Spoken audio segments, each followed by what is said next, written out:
So it's just real. I respect everybody that do. Yeah, because I mean, like you spoke on like like Nipsey Yeah. and like whenever I think about Nipsey Hussle, like the first word coming to mind is the marathon. You know Yeah. what I mean? And my dad used to always point stuff out randomly. Like we'll be watching track meets on the TV, Hmm. and he'll point at it'll be the 100 meter dash, right? Hmm. What do those athletes got in common? Like they fast. Like we kids, they fast. Yeah, they fast. What else? Um, we kind of like because we know he's asking us for a reason, and we Yeah. like, I'm like, and we trying to figure out that reason. And then he was like, "Well, you notice all those, they all black, right?" And then like, yeah. And then he won't say nothing. He'll just fall back. And then, track meet, they got different races, different events. And then, Yeah. let's just say 45 minutes go by. Now it's the 3,200. Notice anything about this race? Like, shit, all of them white for the most part. And then the ones that's black, they from like Kenya or something Hmm. like that.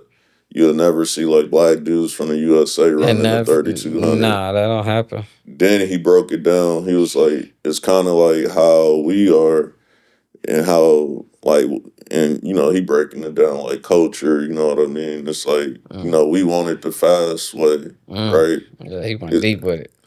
we not willing to go the long route for it. But if you go the long route, it's gonna be one more meaningful, and two, you're gonna be able to sustain for even a longer time period. Mm. But when you used to the quick this or that, it's like it's gonna go away as fast as you got it, and depending on personality, right? That's deep. So That's deep. so when I think about like the marathon, it's like, and I think about us, starting our podcast, some inspiration that I have through Joe Budden, you know what I mean? It's Yeah, for like sure. I feel like he been doing it. I don't feel like he's been doing this for Forever, a bro. long At time. least over 10 years now. That's what made me tune in. I liked his music first. Yeah. So I started watching a pod, but I was seeing clips first. And so you ever went back and went to his very first episode? Mm-mm. You should go back to watch it on YouTube. It's a hard watch because it's not where it is now. Yeah. And it was definitely a marathon. Where he started at, I think the title was I'll name this podcast later or something. He didn't even have a title for it. Yeah.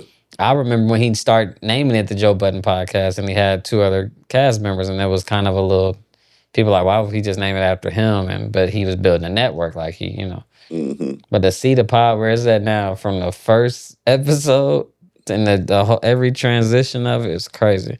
I started in the middle. I started when he was with Rory and Maul Yeah. in on Parks' basement. It was just them three. Parks, they never show Parks. I Yeah. didn't know what the fuck Parks looked like. Yeah. And then when You they might got see like a little shoe. yeah, that's it. You hear his voice. I knew he was his producer because I always stay in tune with producers, but that's it, bro. See where his pod at now? It's like the best show ever. The way he produced it, the way he handled it.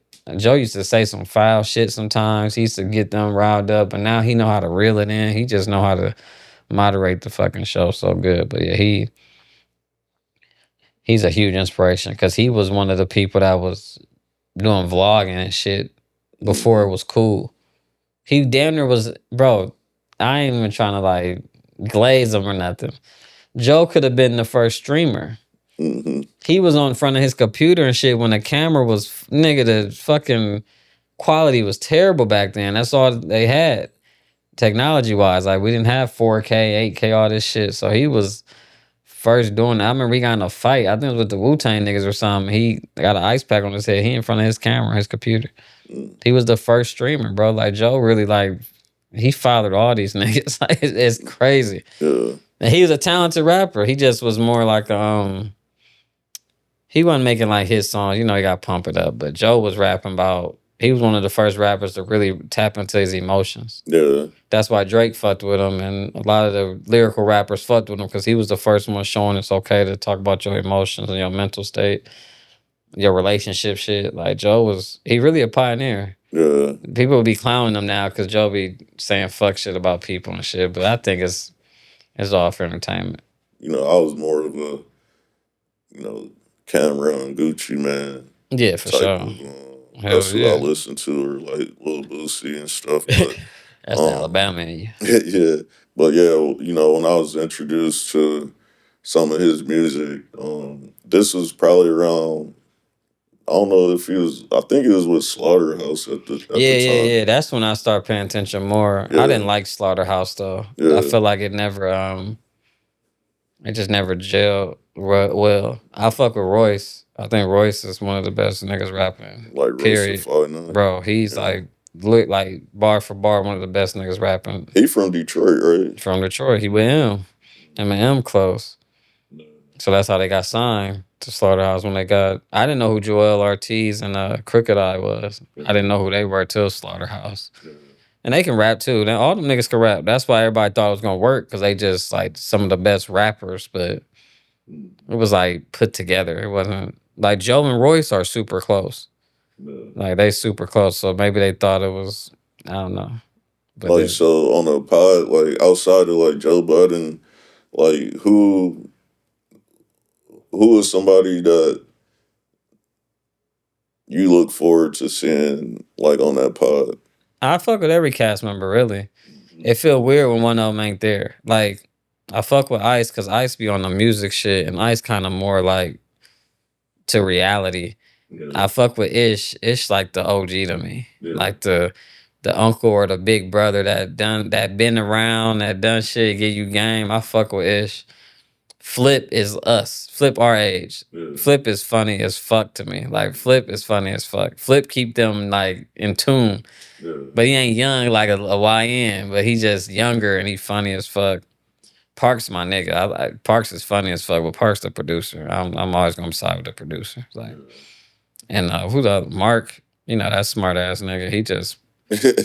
He was. When Joe first added Mark Lamont, I'm like, I don't know how this gonna work. I thought he was like a uppity type nigga. Yeah, because you know, like seeing. Yeah, I'm like this. I was like, I don't know what the fuck Joe trying to change this show into, but that nigga just like them, bro. He just very wise, educated. I fuck with him, like. And then they got Mona, you know, she funny as fuck. She always been funny. I remember she was on Gilly and them shit. Yeah. She funny as hell. I miss Melissa Ford though too. Yeah. I like Melissa on there. Yeah, I do miss Melissa Ford. I miss her just seeing her on the show. But nah, Melissa was fire. She was cool because she kind of softened the room up.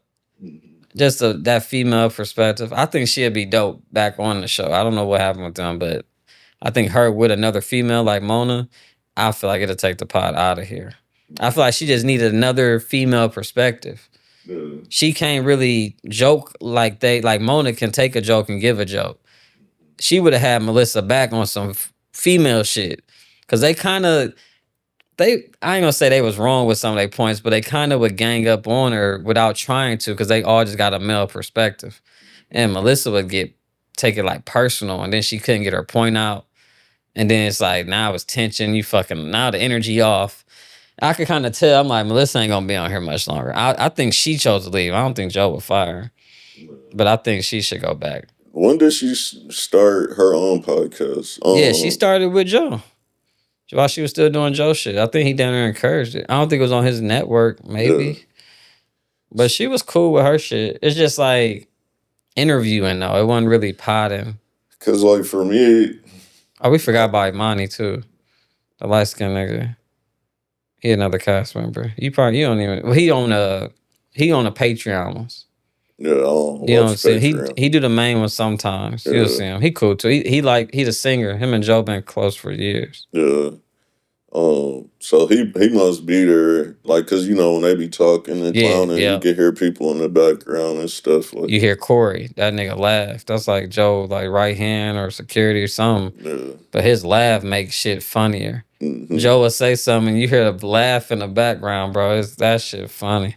Yeah. And he He be having somebody else on there. I'm forgetting now. I said Imani. He be having somebody else on there. I can't remember though. I know I'm forgetting somebody. He about to add Surf on there. You know who Sue Surf is? No. Okay, he a battle rapper, but he's a rapper too. He's like the first battle rapper that makes good music to me. I might. I mean, You see him, you know what I'm talking about. You yeah, probably heard me playing him too, yeah. watching his videos and shit. Surf. I think he get out this month. He got out of prison. He gonna be on the pod. That's like Joe, little man. Well, he grown man, but Joe was his big homie. Mm-hmm. And so Joe already said he gonna be on the pod. Yeah. He got some episodes I'll show you. That nigga funny. But yeah, I fuck with him. What was you saying? We was talking about something. I cut you off. Oh shit. I forgot. Nah, it was probably something about, well, what I do want to ask is, for people like us, like, this is the beginning for us, but Yeah. with the podcast industry, it been took off. It's people that, planted their seeds early on. Yeah.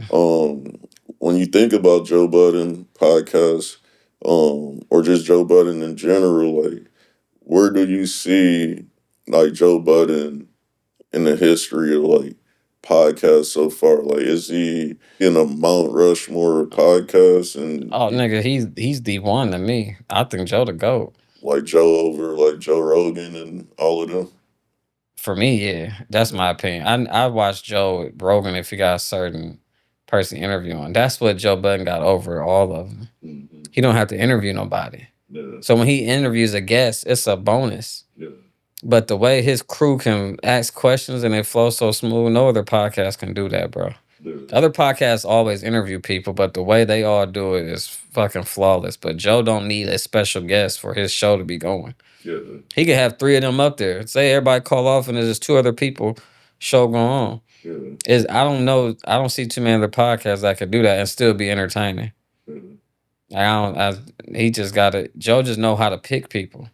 I don't know. That's his talent too. Knowing who to put together in the room and who not to put together. Like, that's why the Mount Rushmore, I would say it's a Mount Rushmore and Joe on his own shit on his own. They call a nigga the Podfather, bro. Like, and everybody would give him his flowers because, bro, he took this shit to another level. He had the vision way before it happened.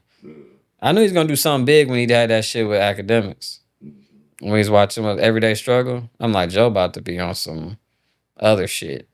Like, he took it to another level and he owned it. That's what's scary. Like, he had to deal with Spotify for a minute. I think a few years but I think that helped him just get the funds to get to own his own shit. Now that nigga, bro, Joe about to take it to another. You see all these podcasts on Netflix? Yeah. You ain't see Joe on there. I wonder why. Ownership. I think Netflix probably want a piece of his shit. I don't think Joe giving up a piece of his podcast for shit. Yeah. And he like, I don't need y'all. Especially, I mean, yeah, they doing pretty. You don't need no Netflix. Yeah, Like, you really don't. And it's like, especially, it's like sometimes less is more. You hear Jay-Z say that. Yeah. And sometimes, like, I just rather not deal with the headache. Yeah. They gonna have to make a deal with him, like partnership type shit. Yeah. Like, he's not about to give up a piece of his podcast.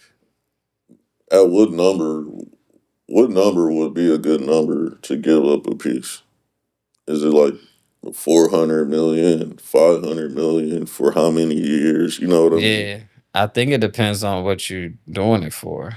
Like, Spotify owns those episodes they had. You can't go to the podcast app on your phone and find them.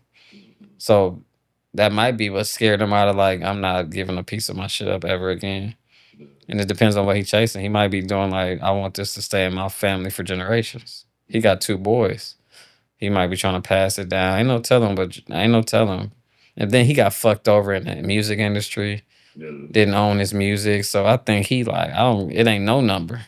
If y'all willing to give me that for a piece of my shit, I know I can get it on my own.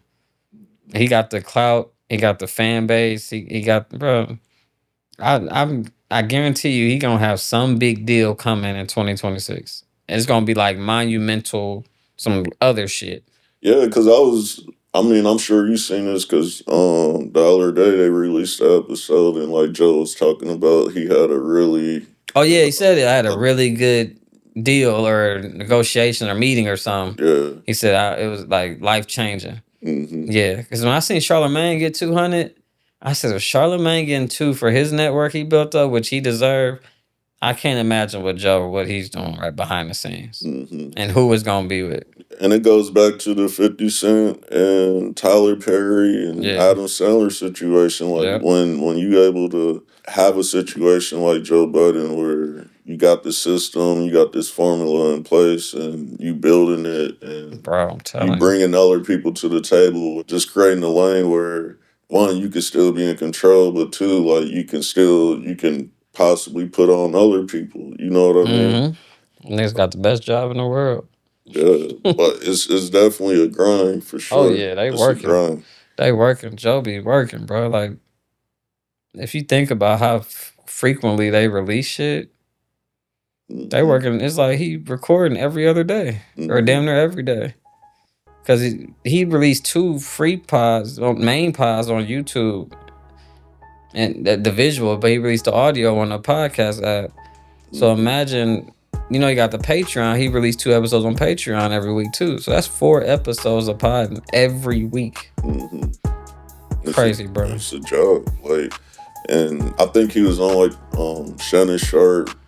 I don't know whether to call it a podcast. Is it a podcast? I always say show because Like- it don't seem like, but it is a pod because you can listen to the audio of it. But Yeah. he was on there. Yeah, he was on Shannon Sharp. That was a and good he- interview. Yeah, and he mentioned that like he's typically one of the last people to leave every day.